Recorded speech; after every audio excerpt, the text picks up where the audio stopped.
Just labor is not going to get you somewhere.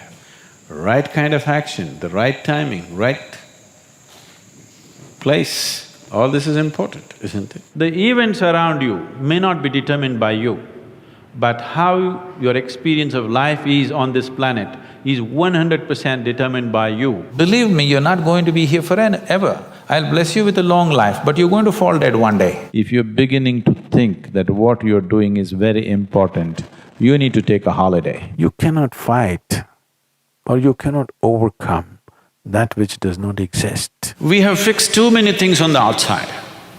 If you fix any more, there won't be a planet left. He's an Indian yogi, mystic, philanthropist, and author. He founded a non-profit organization which offers yoga programs around the world. He also founded Project GreenHands, a grassroots ecological initiative in India. He's Sadhguru, and here's my take on his top 10 rules for success. My personal favorite clip is number 7, so I'm curious to figure out which one you guys like the best. Effort has to be incisive in the sense, it should be focused, calibrated. Simply if you make effort, it's foolish effort, isn't it? Just labor is not going to get you somewhere.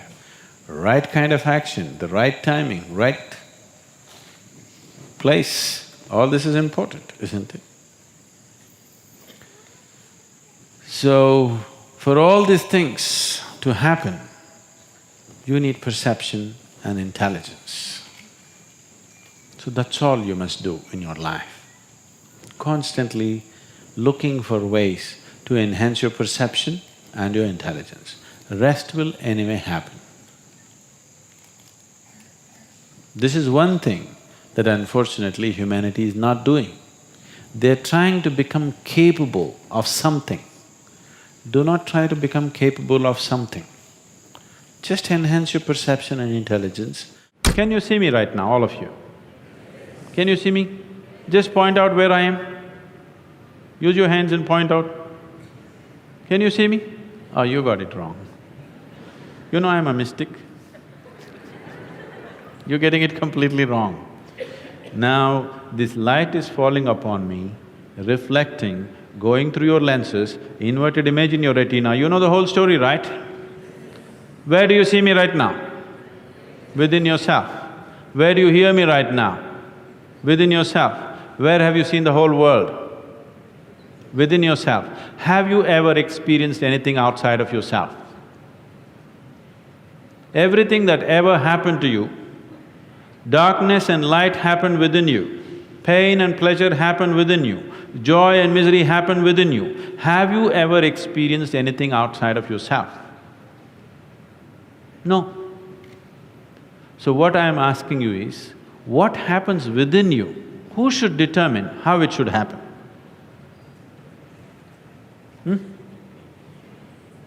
What happens within you? Who should determine how this should happen? Somebody else? Definitely you should determine what should happen within this, isn't it?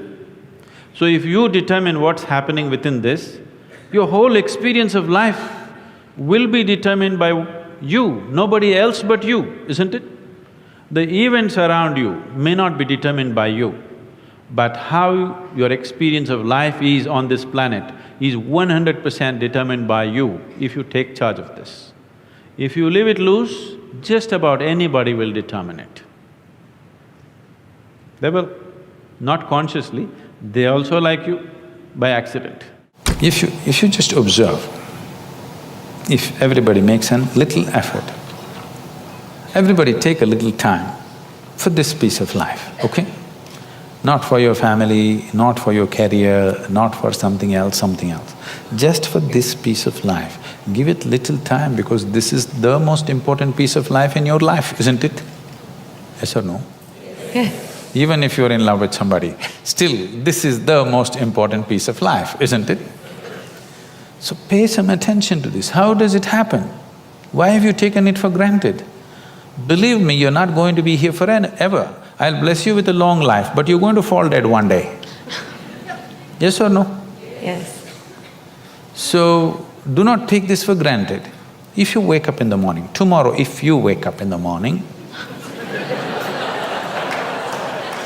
No, this is not my wish, but I want you to know, of all the people who go to bed tonight, over 1 million people will not wake up tomorrow morning. And tomorrow, if you and me wake up tomorrow morning, is it not a fantastic thing? 1 million people did not wake up. You woke up. Is it not a great thing? Just look at the ceiling and smile. You are still awake. You're still there. And for many, many millions of people, somebody who's dear to them did not wake up.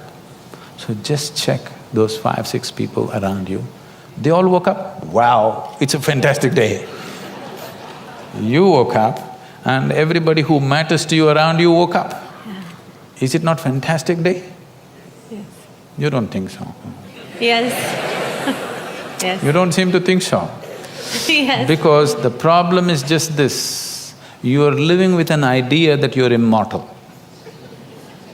When I say you're immortal, you're not actually thinking you're immortal, but you're not conscious of your mortality. If you're not conscious of your mortality, somewhere you think you're immortal, isn't it? How many moments in a day are you conscious that you're mortal? If you were conscious, would you have time to crib? Would you have time to fight with somebody? Would you have time to do some rubbish with your life? If you knew, if you are conscious that you are mortal, you would do nothing other than what is absolutely needed for you and everybody around you. This one thing if you do, if you just remind yourself, you don't think this is a negative thing. Death is not a negative thing, it's the only thing which has added value to your life. If you're here forever, you would be unbearable. Yes, yes. Isn't it? Aren't we glad everybody dies one day? If you just become conscious of this one thing, that always you're conscious that I'm mortal, you don't have to think, I will die today, we don't intend, we want to live as far as possible. Just you know, one day I will die. If you're just conscious of this one thing, you will naturally become spiritual. Every day, every moment if you remind yourself, this is a brief life, I'm mortal, one day I will end. Just do this for 2 days and see, you will become something truly fantastic within yourself, just this is all. That is simply beautiful. That's all that's needed. If you want to know the value of life, just know that it's a brief happening. Just loosen up your life a little bit, laugh a little more, involve yourself with people around you, do things that you think is not so important. Don't do things which are very important. Do simple things. It's very important you do simple things. Very important things you're doing in your life, you will become dead serious. You know, Bertrand Russell, an Englishman, Bertrand Russell said, if you're beginning to think that what you're doing is very important, you need to take a holiday. So holiday does not mean coming to India. Holiday is every day, in those 24 hours, you must take a holiday from your seriousness. From your seriousness has come essentially because of your self-importance. You hold yourself as an important person. I want you to see you are like a speck of dust in this existence. Tomorrow morning if you disappear, for sure in India nobody will miss you. Even down under, they won't bother much, you know. A handful of people, they will also forget soon enough. Isn't it so? Oof! Nature does oof, you're gone. And nothing will happen in this world, everything will happen wonderfully well even if you're not there. Every human being should be aware of this every moment of his life.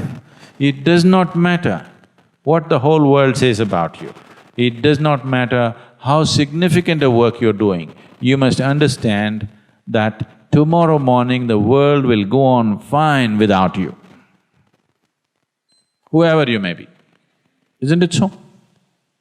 If you constantly remind yourself of this, you'll have no reason to be serious.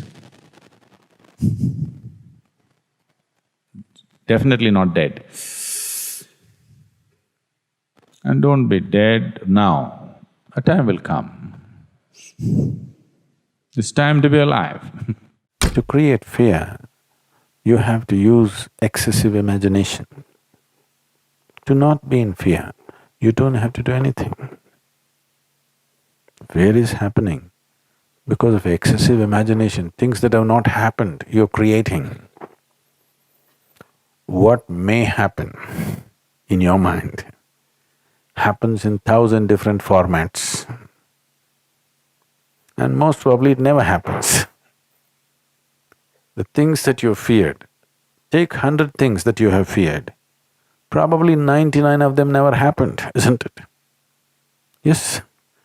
So your fear is always about that which does not exist. You cannot fight or you cannot overcome that which does not exist. We can overcome something that exists. You cannot overcome that which does not exist.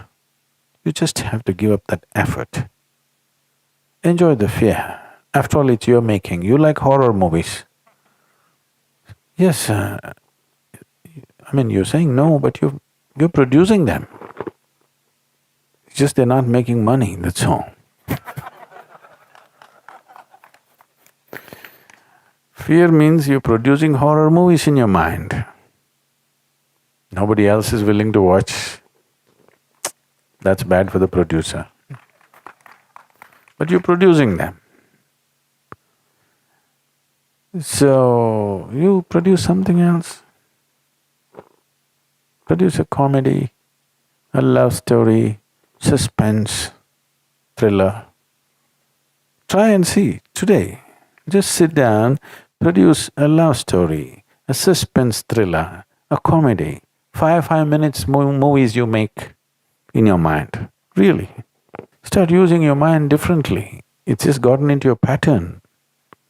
Just gotten into your pattern of just creating horror movies all the time. You have watched enough horror movies, they're boring. Create something else.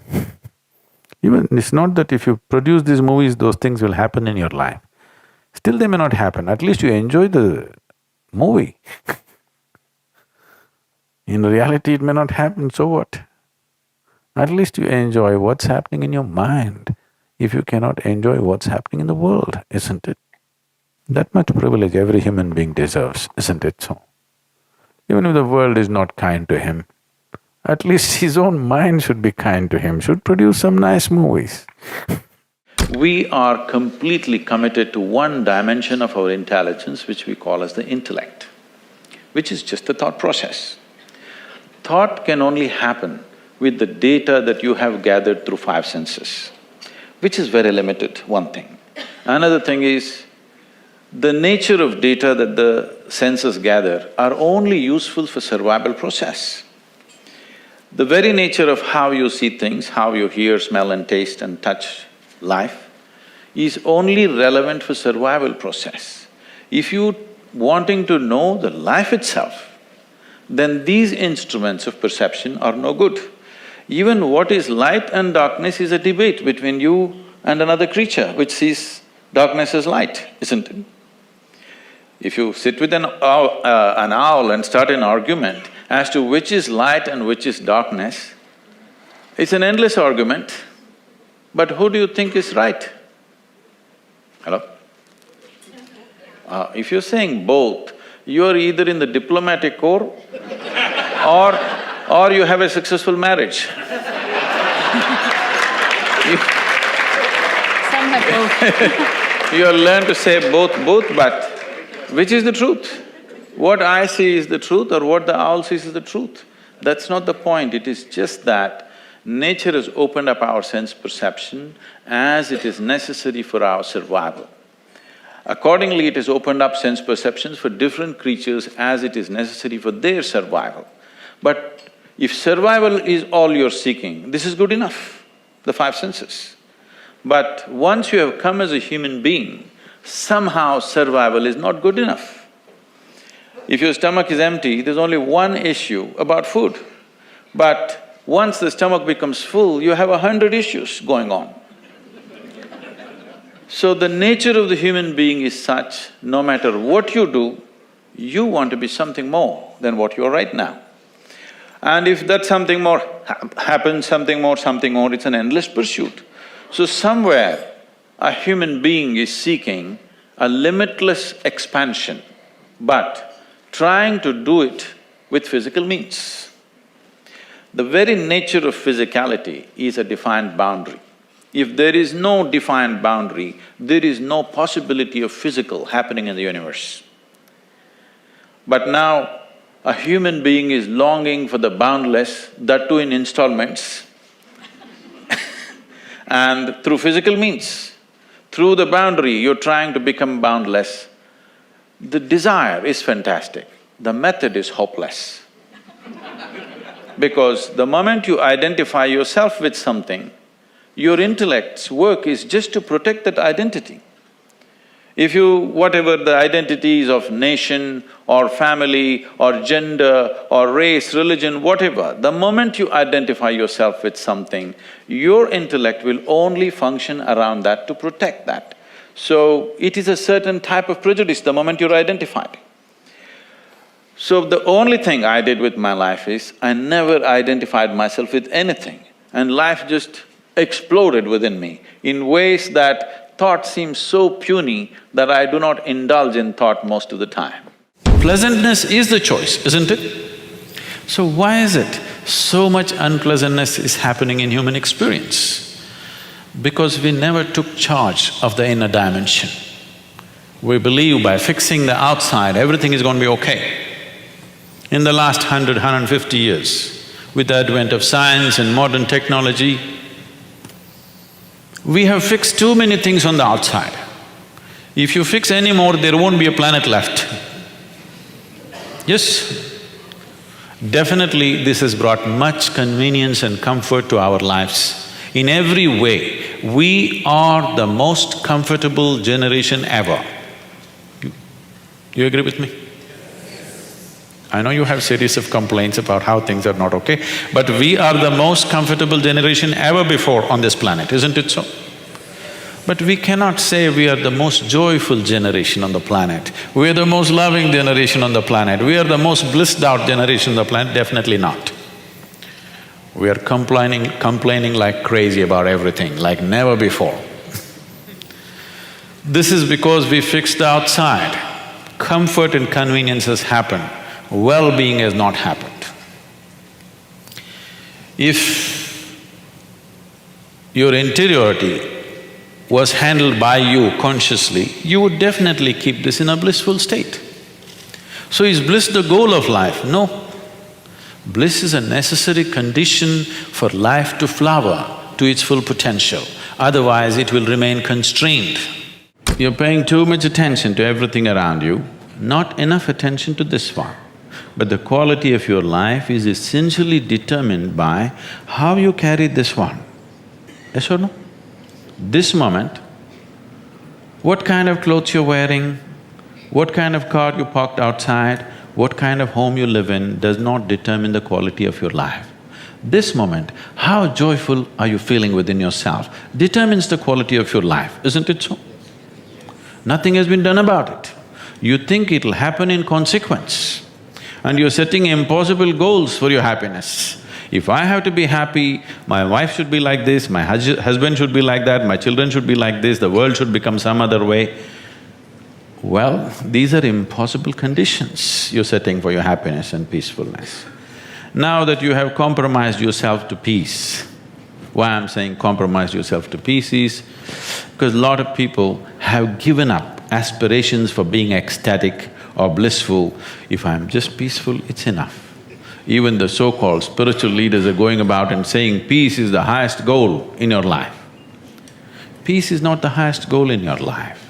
If you want to enjoy your lunch today, you must be peaceful. Yes or no? If you're not even peaceful, there is nothing in your life that you can do in a worthwhile way. To be peaceful essentially means this, that you're not messing your mind. To be peaceful means that your system is at ease. You know how to conduct your mind, you know how to conduct your emotions, your body and your energies. You are peaceful. It is not a rocket technology, it is the most basic thing. You have a dog at home, you give him his food, he sits peacefully. Maybe not ecstatic, but peacefully. Many times they're ecstatic also. Yes? If your dog is able to sit peacefully, oh, he doesn't have to run my industry. That's not the point, he's got his own stuff going.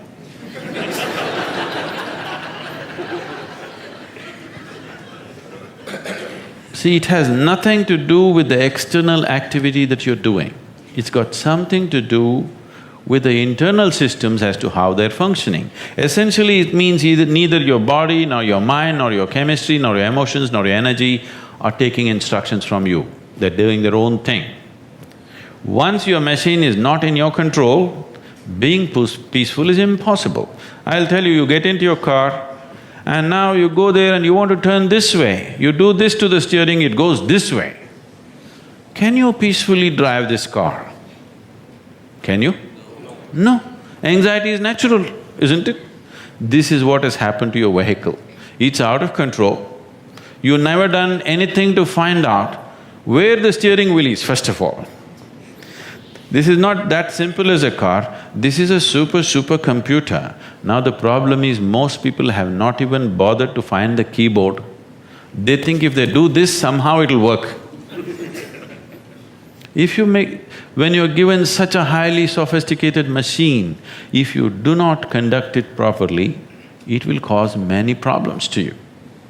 By accident it's working. I want you to know this is made this way. If you hold your hands like this, it'll breathe one way. If you just turn it around, the very way you breathe, the breathing pattern itself changes in your lungs. You can try it if you want when you have the time.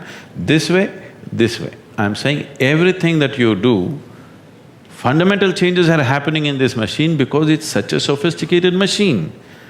It's more than a touch screen. If you just wish it, it will happen.